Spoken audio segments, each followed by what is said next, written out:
On today's World Insight, all U.S.-bound parcels valued at $800 or less no longer customs-free starting August 29. What does it mean for retail global e-commerce? How are international postal and delivery services coping with the U.S. regulation?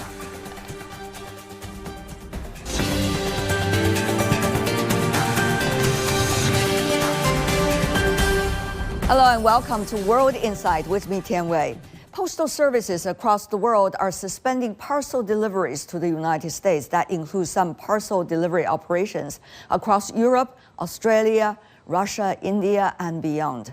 The suspension is a response to a U.S. government decision to end the current exemption that allows the custom-free import of individual parcels valued up to $800 starting Friday.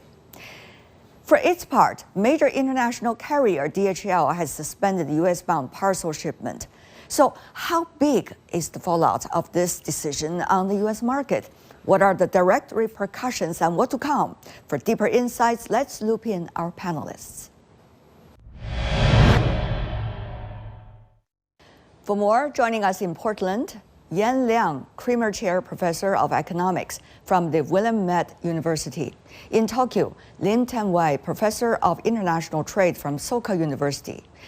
In Darwin, Australia, Dario Guppi, Founder and CEO of Guppi Traders.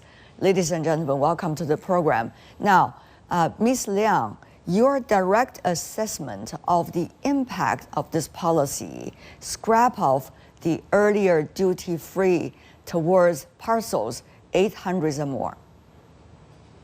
Right, good to be with you. So I think the major impact on the United States is that the lower income households are going to bear the brunt because this tariff increase is going to cost them more when they purchase goods on various e-commerce platforms, and many of these e-commerce platforms rely on their sources from overseas for these lower valued packages. According to the Yale economists, the budget lab, they show that this is going to cost the United States $11 billion a year and average out to per family, that's $136 more cost. And again, this is lower income families that are going to bear the major brunt. And I think small businesses would also, take the cost, take the hit, because many of them rely on these overseas supplies. And so now they're also in the limbo.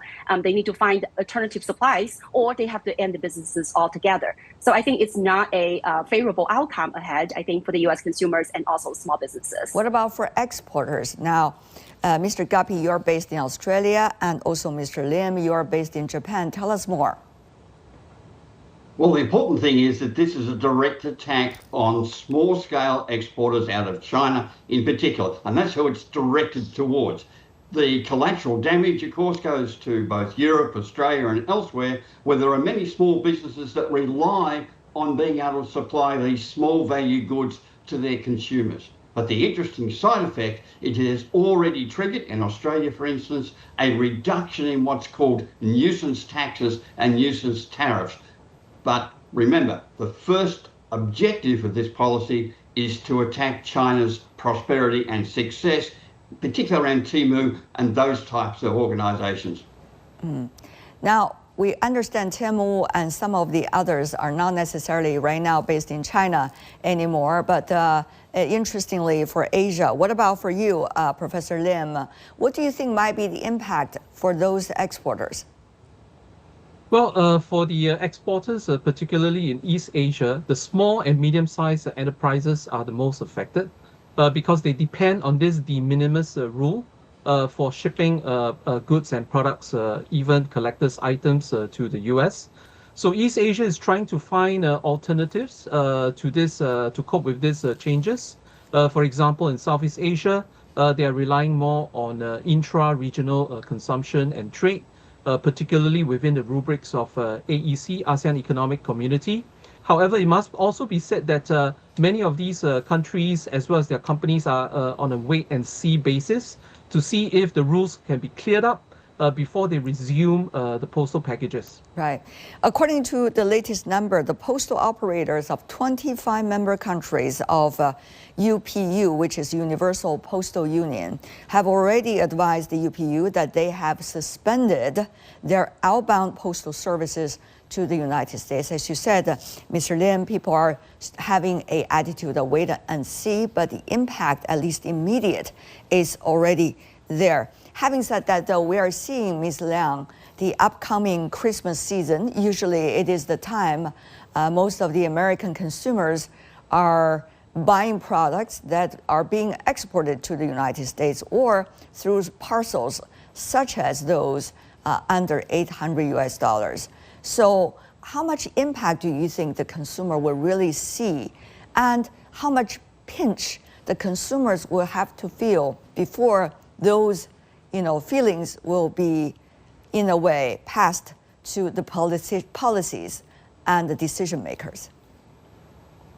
Well, I think first of all, we know that this de minimis removal is on top of all the tariffs that Trump has already imposed, and I think, as you mentioned, there's suspension of shipments of packages in various countries, and there's also all these tariffs that also cause some businesses really disrupted, right, their actual normal operations in their businesses. So all of this are going to cause some disruptions in the supply chain, in goods on the shelves. And more than that, I think it's important to know that also the inflationary pressure. We know so far the U.S. consumers did not see a lot of price increases just yet, but according to Goldman Sachs' recent research, what they show is the early evidence suggests that the businesses are now absorbing about 64% of the tariffs because they're able to front load some of their inventories. They're also able to just absorb some of these costs for now, but that's not going to last long. Their estimate is by the end of this year, businesses are going to offload all these costs mostly to consumers who are going to bear 67% of the tariff costs. And so that's where you're going to see a lot more cost increase and price increase on the consumer's part. So long story short, they're going to see fewer items that are on the shelves, especially some of the niche products that cannot be easily available in the United States. And they're also likely to see prices go up in some of their favorite items, foodstuff, clothing, electronics, and automobiles. All these will see significant price increases. It's very interesting because there are quite a number of top players in the United States that are operating globally in terms of delivering muscles and online shopping, such as Amazon and some of the others. What might be the impact on businesses of these companies as a result? What is the latest assessment, Ms. Liang? Well, I think as one of the speakers talked about, Temu and Shein might be heavily affected because these de minimis packages, 60% of them come from China, including Hong Kong. But still, 40% come from countries like Canada, Mexico, Europeans, and so on and so forth. And also, it's not just the Chinese e-commerce are being affected. The U.S., Amazon Haul, for example, Etsy or eBay, many of these e-commerce platforms are going to be affected as well. So I think that just goes to say, because of the global supply chain, because the global commerce is such a tightly needed community. So when you have these tariff disruptions, it will definitely affect U.S. businesses as well. So what would they say to the business model of e-commerce from now on if we are seeing ever more tariffs like this, such as that put forward by the current administration in the United States? Mr. Guppy. I think this is the important point. Yes, there is an impact on consumers if they continue to buy. But many consumers will choose not to buy because the goods no longer represent good price and good value. Right. So we need to look downstream to the impact. And this means that many of those small enterprise businesses that rely on shipping, for instance, vitamins specified or particular cosmetic productions and so on, they no longer have access to the US market. And take myself, for instance. I will no longer send physical books to the United States because with the abolition of de minimis, the book becomes twice as expensive as it currently is. It's not value to my consumer. So what do I do as a business? Either as direct, in my case it's easy, I go back to Kindle and electronic delivery. But for many businesses, that's not an option. So what do? Do they redirect their efforts towards Singapore, East Asia, Europe? Or do they just decide that I can't work in the American market and that is such a large portion of my business that my business no longer exists? So what this has done, it has destroyed in one fell swoop the basis of many businesses that are digitally based. Well, in the case of Southeast Asia, because it's starting from a very low base, so there's actually a lot of potential to go up, but they just have to reorientate themselves. Southeast Asia itself is 666 million or so people. Therefore, it is a large market that is still growing with a young population that is e-commerce savvy. So the biggest sort of a coping mechanism is for them to rely intra-regionally on themselves, as well as existing partners to diversify their trading partners as well as the business partners for even for e-commerce basis.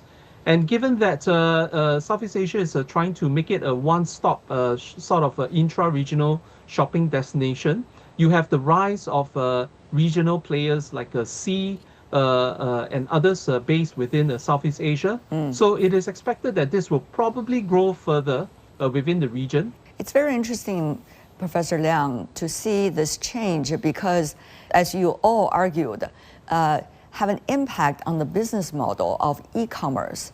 Now, will this policy coming out of Washington exacerbate the changes of e-commerce rules, not only those put forward by the WTO, but also the e-commerce rules by different governments as a result of this? For example, if Washington does this, will others retaliate by doing the same to parcels coming out of the United States to elsewhere in the world?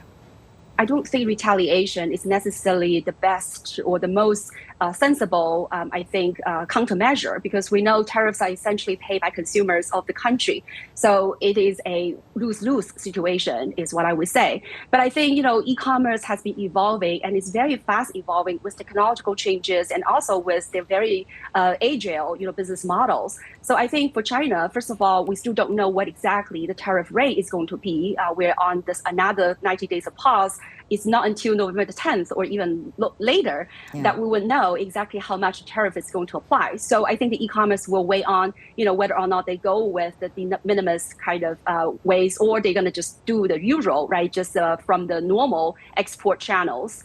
So I think that is number one. And number two is, again, depending on which country has the lower, tariff rates, there still could be, strategies where you can locate your warehouse elsewhere, not in China or not in, countries like India or Brazil that have 50% tariff rates on them now. So I think e-commerce will continue to thrive because it's a very agile, it's a very effective business model. It connects consumers directly with the, suppliers. So I think it's still a very competitive business model, but it will have some changes, as you rightly point out.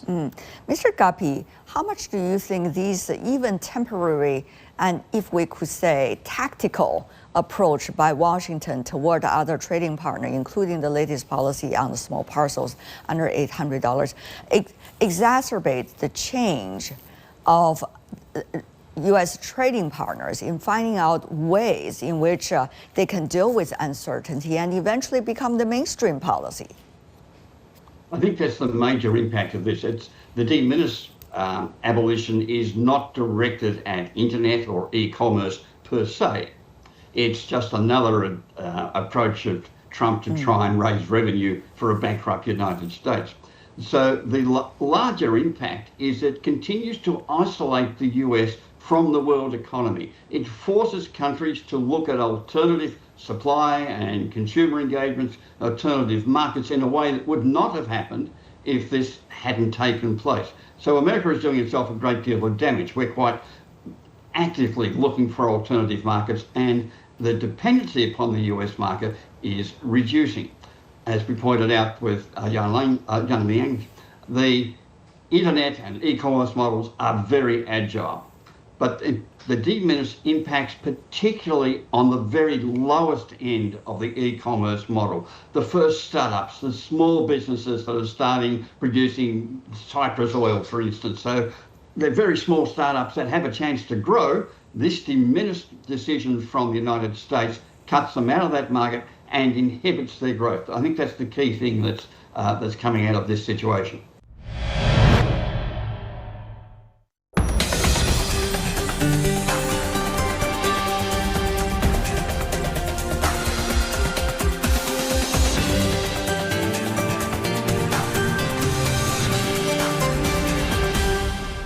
take a look at the latest WTO data, which has been quoted by some WTO officials, suggesting that the dynamic growth of digitally delivered services exports in 2024, the year alone, already accounted for about 15%, exact 14.5% of global exports in goods and services. And obviously, as the economies grow, more interactions among them, that number is likely to rise. But of course, this latest policies coming out of Washington is going to have a dampening effect on e-commerce. Now, Mr. Guppy, once again, where do you think the global debate is going over the past few years? And what does this latest hiccup, shall we say, if it is not a long-term one, having an impact on this shaping of the topic, on the shaping of this topic? Okay, so the digital economy has always moved towards reducing the friction of costs in transactions. Right. So if we can enable small-scale transactions, this is what drives the growth of the unit. Think of a bank, for instance. It charges just a few cents for every transaction that takes place, and they sit on billions of dollars as a result. That's the dream of the internet. This is sand in the gears. It doesn't destroy the internet, it doesn't destroy e-commerce, but it does mean that people will look at ways around it. Now, if you cast your mind back many years, decades more, you remember the term drop shipping. And the idea was that you would order online and that order would go to a third party who would actually ship the goods. This provides an alternative for people who want to continue to export low-value goods into the United States, where they can have it warehoused by a third party. So there are ways around this. The move towards a digital economy and digital settlement is unstoppable.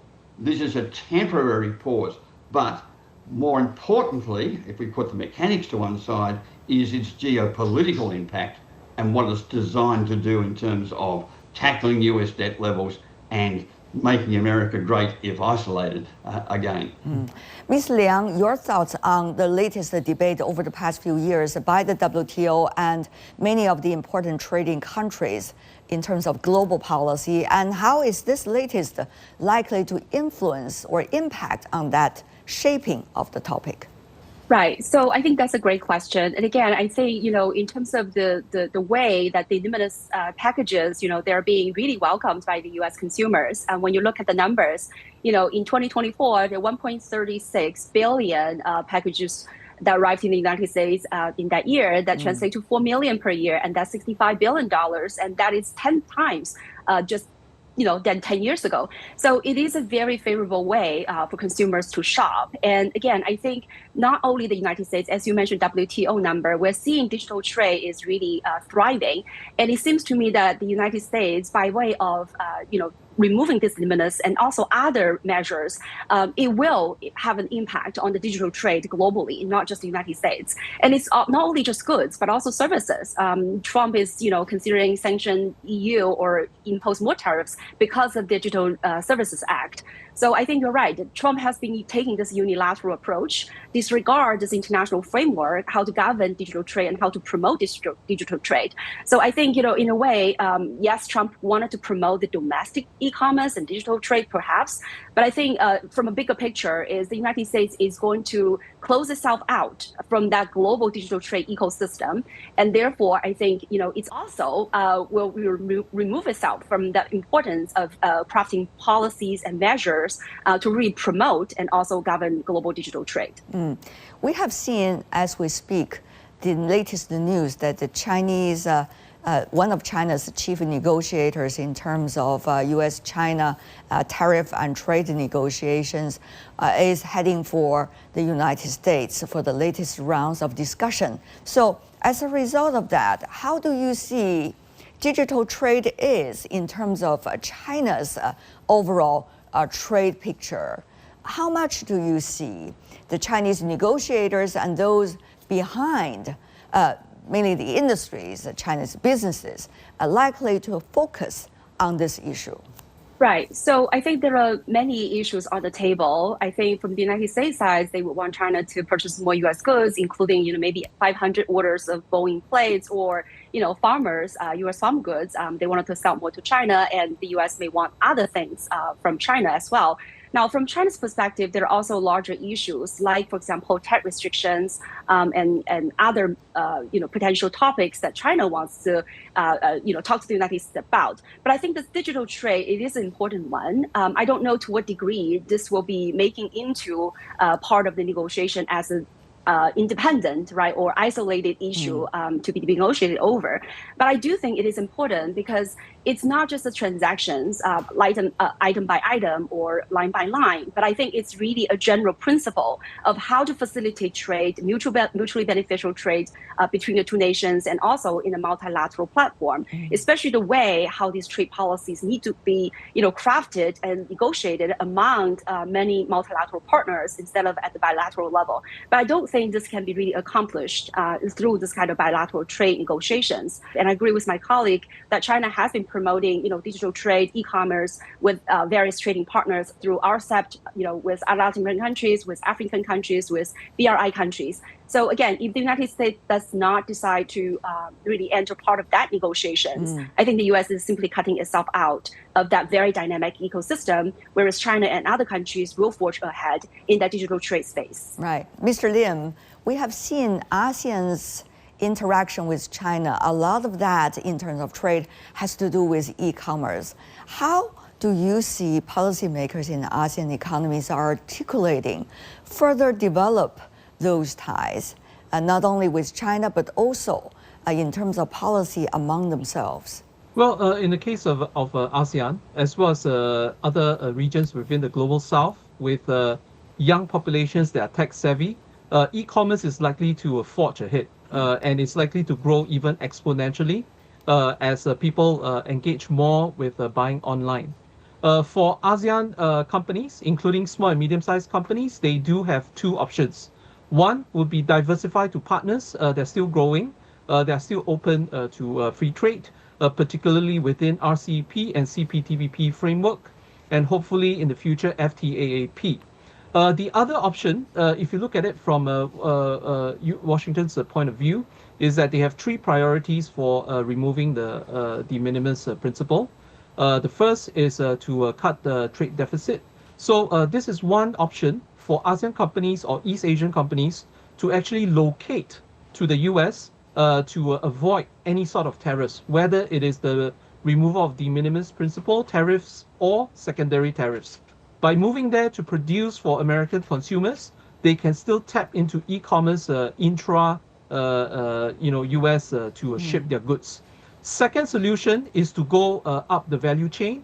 So if you've been producing pencils, selling them via de minimis principle in small amounts, the other strategy is to go up market and produce high quality pencils, mechanical pencils, so that you can sell them at a value added price that's not necessarily price sensitive or de minimis or tariff sensitive.